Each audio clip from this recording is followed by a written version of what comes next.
Today on Good News with Twanda Black, where we're discovering some of the most inspiring trials to triumph stories and empowerment moments. Call up a friend and let them know it's time for some good news. Hey family, welcome to Good News with Twanda Black. I am your host, and we talk with folks from all walks of life about their good news, which ultimately becomes our good news. When your neighbor does well, when your friends and your family do well, you do well, all right? So sit back, relax, and enjoy this next very interesting guest.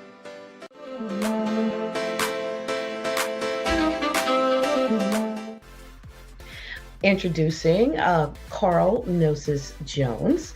He is a speaker, a business consultant, creative director, and CEO of Gnosis Jones Collection. How are you today, Carl? I am wonderful. How about you? Wonderful. You know, I had to look up that middle name and see what it meant. Now, did your parents name you that? Yes. Mm-hmm. Wow. So it means knowledge of spiritual mysteries. So did they know something about you before you were born? My mother, she's an interior decorator. She spent a lot of time in the Middle East, and that's where she came across the name. Wow. Phenomenal. I was like, that's one I've never heard. I've been, talking to people from all walks of life for 30 years. Never heard that. Never heard it. Oh yeah. So speaking of your parents, talk about how you were raised. What kind of kid were you? Were you a curious kid? I was always a very curious kid. I was the type of child that, I played basketball, and I was a very selfish kid. Usually it was my ball. If they wouldn't let me play, I'd take my ball, So I spent a lot of time, instead of listening to the radio, taking it apart, putting it back together. Yes. Taking my race cars apart and putting them back together and seeing how they actually function and work. So I spent a lot of time doing that and a lot of time learning. So had some real good guidance when it comes down to my grandfather, who actually did a lot of the raising when it came to me. So and he taught in education, taught in parables, and made you learn lessons as you went along your everyday life. So it was always a good thing. I love that you're saying that, because I got one of you that took my stuff apart, and I'd come home and see a box of parts because he wanted to know how it worked. But talk about that experience of growing up with folks kind of pouring into you and teaching you and allowing you to learn in the way that you learned, how that affects you as growing up and a young man. You know what I'm saying? Because, of course, how we were raised affects what kind of adults we are. Oh yeah, the crazy thing is it's sort of like I had an awakening. So the person that I am now, I remember coming into that change. I was 11. It's the same person now that I was then. Childhood was an interesting thing. I moved from place to place and house to house and person to person. So you always got a good mix of what somebody else did and how they lived their lives. So it was always definitely very interesting to be able to see different aspects of the world and different ways of thinking when it comes down to the simple things. Very, very good. Very good. I think that as parents, we should watch our children and see what their interests are and then cultivate them. So that's good that somebody was cultivating you. And I did the same thing with my kids. They had the opportunity to be as free as they wanted to be, of course, within their boundaries. Right. My girls, I'd let them draw on one wall in their bedroom, and we'd go through and paint it. It was fun, but they could be as creative as possible, or as they wanted to be. Same thing with my boys. They can pretty much do what they wanted to, but you can still see the difference in children when you're coming up and watching them. My boys are like night and day, and one is the outdoors, Dad, let's go mudding, and the other one is trying to find a nice restaurant and chill, So I've been mudding. I get that. So talk about your Gnosis Jones collection. What is that, and what do you do? The Gnosis Jones collection is actually a mix of a lot of different things. We're consultants, business consultants, marketers. We teach people what it is that they're missing within their business. We show them how to actually be able to improve their business, whether it be through grants or just creative marketing. The Gnosis Jones collection is actually a collection of multiple things. So we're marketing, we're production, we're writers. So we do everything from books to graphic novels to TV shows and movies, all the way down to product creation. So we create different various products, whether if it's clothing design, whether if it may be our kinetic energy floors. Our atomic shield line is the EMF brand. And I specifically got into that because my oldest daughter was having seizures and we couldn't figure out exactly why she was having seizures. So she was having about 4 to 5 a month, and we actually changed it to about 1 to 2 every 6 months by changing her electromagnetic frequency that's actually around her. So, and especially when it comes to our people, we don't know about these things. We're not educated on these things. But being able to change that frequency actually can make you healthier, can keep you healthy. Because what EMF radiation does is it actually opens up the cells to the body to make you more acceptable to disease or to sickness. So kinetic energy floors we're working on right now. These are floors that you can walk on and drive on that actually create electricity. So basically like a solar panel in the floor. And you're getting way ahead of me here, because in your business, I noticed that you're kind of a master of many things, it looks like. So it must be wonderful because, a lot of people say, what do you want to do? Oh, I want to be a truck driver. I want to be a zoo handler. I want to be all these things that you like, especially when you're young. And then your parents say, choose one. You're like, but I'm good at all of this stuff. Why do I have to choose one? And it sounds like you said, I'm good at all of this stuff. I'm not choosing one. And you can't, when inspiration hits you, whether if it's writing or creating or designing, sometimes I'll wake up at 2-3 o'clock in the morning and the answer is just there. Yeah. And I may be trying to figure out how to make our Jericho project work, and I'm stumped on it for months. And, all of a sudden I wake up and it's like, here it is. And there's the answer. So it's, I truly think that, with that type of situation, that it's just kind of in you, and it just takes the time. And it might be something that even triggers it. It could be even something that you say today in this program that says, hey, Carl, no, thinking this direction and not thinking that direction. So, yeah. So, Carl's been talking about different projects, and so let's just get into it. Carl is an inventor. Okay, there are a lot of people out here, Carl, who have ideas, who have no clue where to start, how to get it started, what to do. Can we start there at the beginning, because you've been doing this for a while, so I know that you have some great information for folks who just don't even know where to start. Right. Not to call any names, but I've seen the commercials on television that advertise, if you have an idea, send it to us. Yeah. A lot of times those things are designed to be able to get what it is that you have, and you make very little off of it.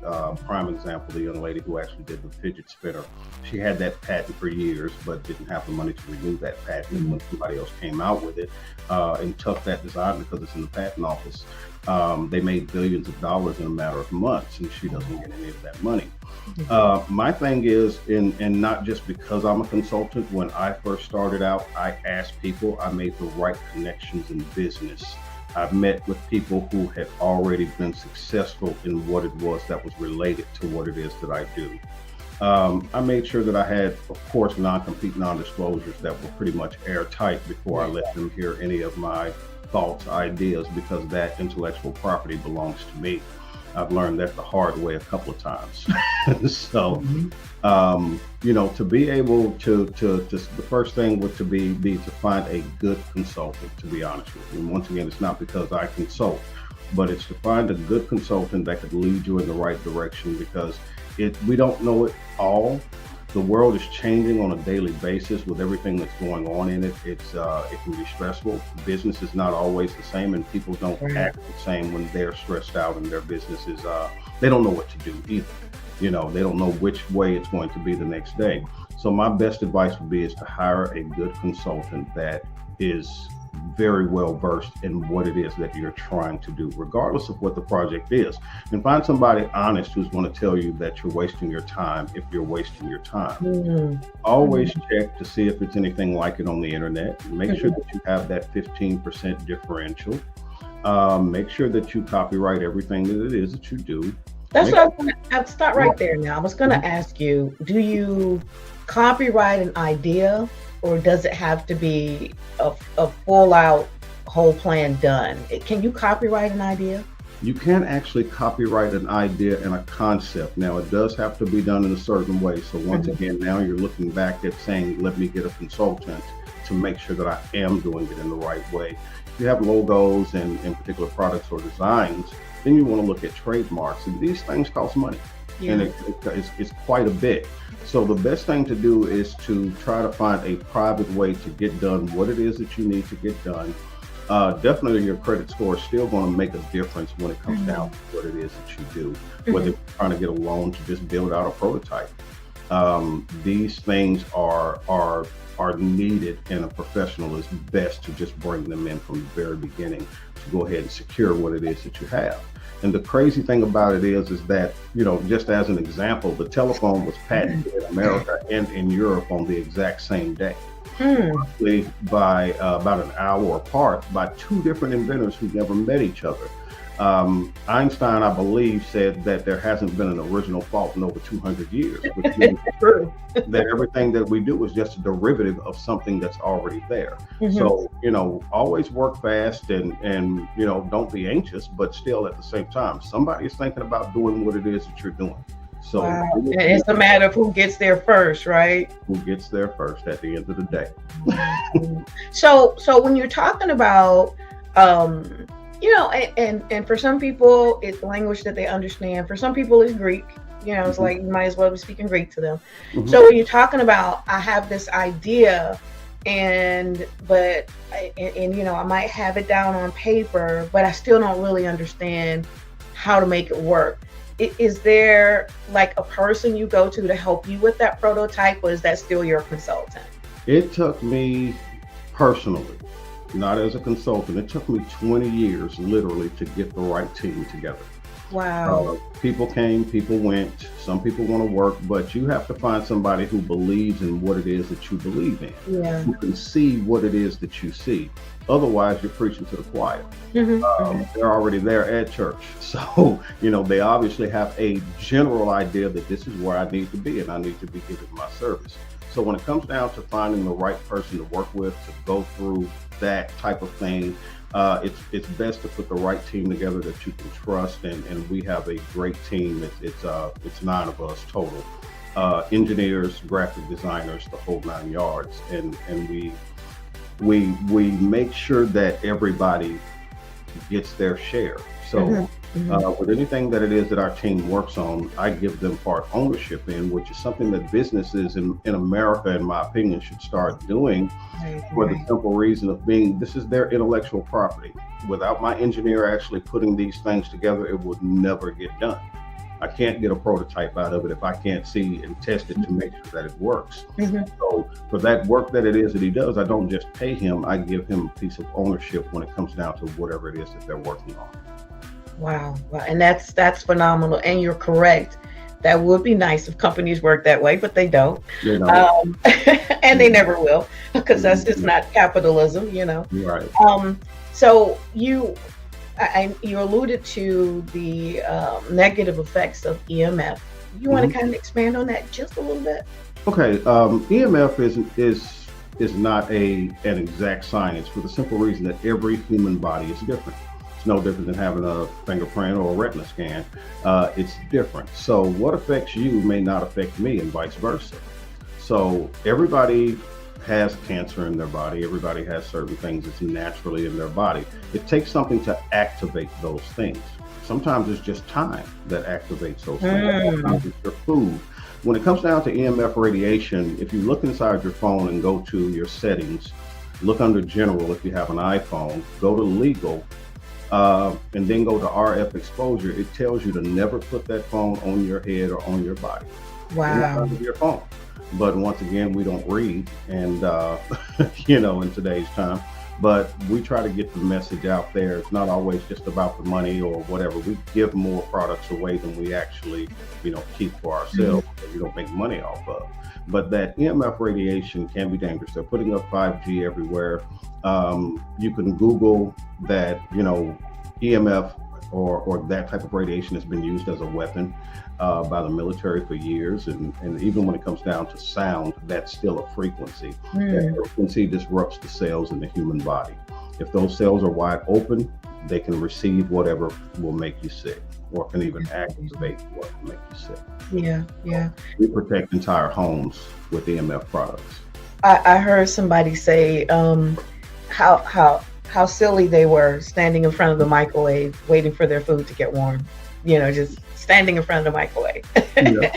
Well, when you look at a microwave, the actual radiation that comes from it, because of the way that the microwave is made, it's actually really, really low. I'd rather stand in front of the microwave and catch that radiation versus my Wi-Fi that's changing and boosting all the time. The Wi-Fi in your home, the Wi-Fi in your car, the whole 9 yards. The microwave actually gives off less radiation. That's good. That's good to know. Yeah. Now, eating the food and taking that into your body once it comes out of the microwave, that's something that might be questionable, especially depending on what's in that food that it is that you're cooking.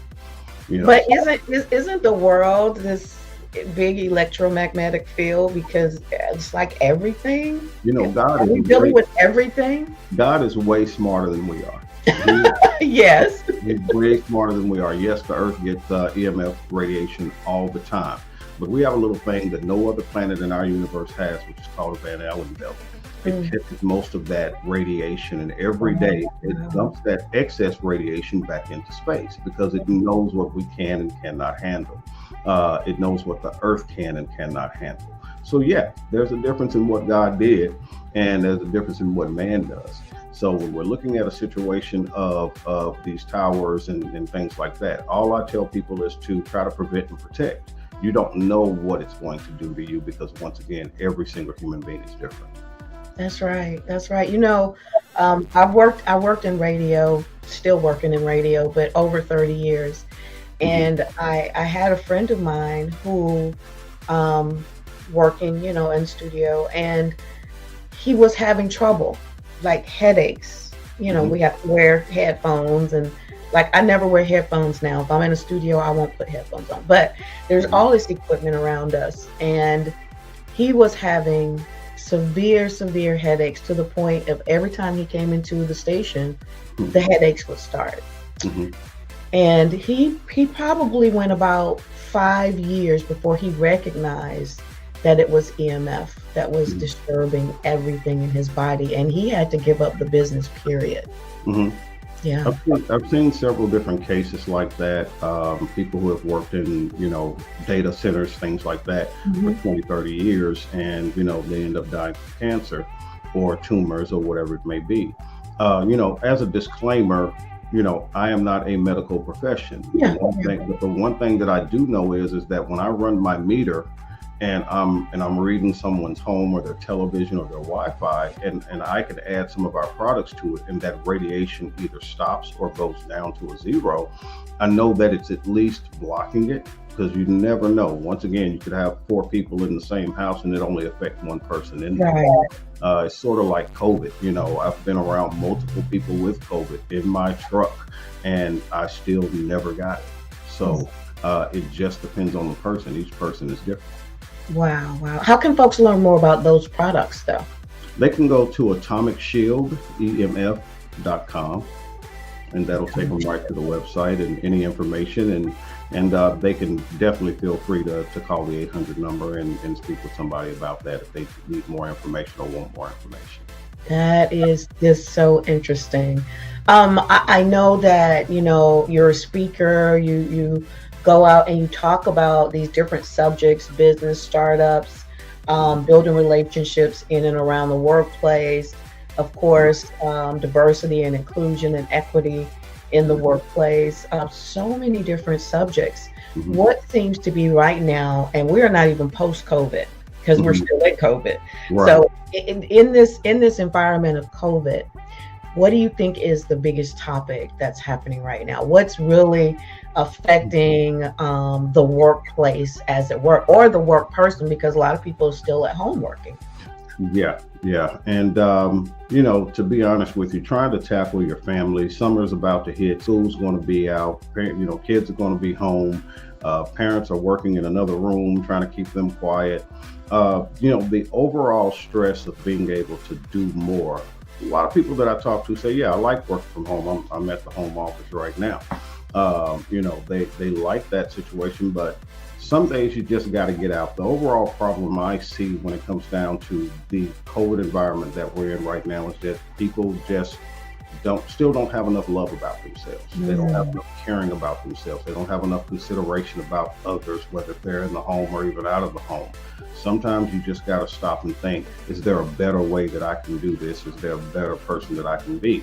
If you can start with yourself, trust me, things get a whole lot easier, whether if you're working or whatever it may be. You never know what's going on in somebody else's life. My sister works from home. She answers calls all day. Sometimes I could pick up the phone and call her, and she's like, this customer just ticked me off. You don't know what it is that they are going through. You don't know who it is that they are. Take a second to woosah and shake it off. And that's what we got to learn to do. And that's the biggest problem, in my opinion, is that we haven't figured out how to just say, okay, and I'm going to keep it moving. Or, this person doesn't need to be in my life right now, because of whatever the situation is, and I need to be able to do something different. And people can't be afraid of change and just go ahead and move forward. If you've got a dream, when I was still married, and, I left my job and had money in the bank. Okay. So it wasn't like I was just quitting and leaving. But the thing about it is that I had to have faith in myself and not give up to be able to get things done. And once again, putting yourself around the right kind of people, the people that can actually educate you. Nobody knows it all. Nobody will ever know it all, So yeah. That's I hope that answered your question well enough. It does. And I will be remiss if I did not mention another one of your babies, Okay. which is your Country Mile record label. I mean, it's like, that is amazing. You're having a Country Mile listening party coming up very soon here. So talk about, first of all, the record label. What kind of music do you represent there? Well, the music that we represent is any music, and that actually falls under Pervade Entertainment and Education. So, private company, we accept our people in based after we listen to them and see where they are within the music that they're working on or that they're doing at that point in time. Now, the Country Mile listening party has been the most fun that I think that I've had in years. It is actually a fusion of music. It's everything from country to rap to rock to R&B, jazz, and even have an opera singer coming for one show. All right. The evening starts off with our comedian TC Cope, who hosts the show here live. Our DJ TC, which is Timothy Chance. They start the show off. We go into an actual networking after that. We actually have two artists that perform through that night, but then we have the actual listening party, and that's where we take songs that are already out, maybe songs that they haven't heard of before, never heard before, and we tear that song apart. Do you like it? Do you not like it? What do you not like about it? But then we also talk about the fusion of music. We talk about the sound, and we talk about how songs are truly built. If you hear any hit, you'll notice in every hit song, and you can pull up any top 10, I don't care if it's country or rock or rap, it always goes the same way. It's always within the high note. It's always on the upkeep. It's always on the uptone. Why? Because that's how our DNA works. It actually travels in that direction. So we teach about those things, and then we just kind of have a good time. Two artists perform each night, whether it be country or rock or whatever, but it is based in country music. That's what I know. That's what I love. That's what I was raised on. So now I listen to everything. Huge Prince fan, but country is what, when I get in my car, that's what's on. Wow. So, That is phenomenal. You know, we used to do those here in Atlanta. Only it was in gospel, and we mhm, would have all of the gospel announcers and some music executives come in, and people had to present their music initially. So they chose, you know, I can't even remember how many, but we would sit through and listen to the songs, and we would do exactly what you said. We would pick it apart, say what we loved about it, what we didn't love about it, how you could improve it. And those artists were just so grateful mhm. because, you know, they could go back and reimagine this song in the way that we knew, because we've been in the business so long that we Right. knew this is what's going to make that a hit. You know, whether you change the bass line or the top or whatever you're changing. Mhm. But that was just a phenomenon. That was years ago. We need to bring that back. That is, I love that listening party. That is Mhm. wonderful. And we move from city to city. That's why we call it the country mile. So Okay. we go from city to city, venue to venue. There's always a country mile once a month in Nashville, but we try to do at least five more cities or five more states Okay. simultaneously. Those shows are recorded, and then we actually put them on YouTube and on the internet and on our site, and people can actually see those shows in every city that we're in. So I love it. and special guests, special surprise guests. You never know who's going to be there. All right, you gotta let us know when Atlanta's coming up. Is Atlanta coming up this year? I'm working on it. Actually, I've got folks coming in Saturday morning, and we will that are coming out of Atlanta, and we will be talking about the Country Mile. They would actually be the ones who would host it and hold it down there in All Atlanta. right. All Yep. right. That is phenomenal. You got so much going on, and we'd be another hour talking about everything. Oh yeah. But thank you so much for joining us. Now tell folks how they can reach out, how they can learn more, especially about your EMF products, but about the rest of it, the Gnosis Jones collection and the writing, the editing, the publishing, all of those things that you do as well. The easiest way is to just email me, and I don't mind giving out the email direct. It's carl@gnosisjones.com. It's just that simple. The Country Mile is countrymilelp.com. And then Atomic Shield is atomicshieldemf.com. So, All right. Great information. It must be fun to do so many different things that you love instead of kind of being stuck doing one thing. our goal is, with the entire collection of things that we do is to help people. So even with the Country Mile, we support in every single city that we go into a nonprofit organization, a local nonprofit organization within that city or even within that state. And we do that everywhere that it is that we go. So we try to give back our safety harness, our energy floors, things like that. They're designed to be able to improve life, to be able to make things a little bit easier for the human being. So that's what we're here to do, and we're having fun doing it. And the Country Mile is just keeping us on our toes right now. I love it. I love it. Y'all, thank Carl Gnosis Jones for joining us today. So much great information, and thank you again for joining us on today. Thank you for having me. Oh, wasn't he a great guest? To be a guest on the show, you can email us at twandablack@thepgnetwork.org or goodnews@thepgnetwork.org. You can watch the show every Monday night, PGN TV, on all your streaming apps. And you can visit us and you can get everything on demand at pgntv.org. Hey, we'll see you next time with some great news, some good news. God bless you. I'm Twanda Black.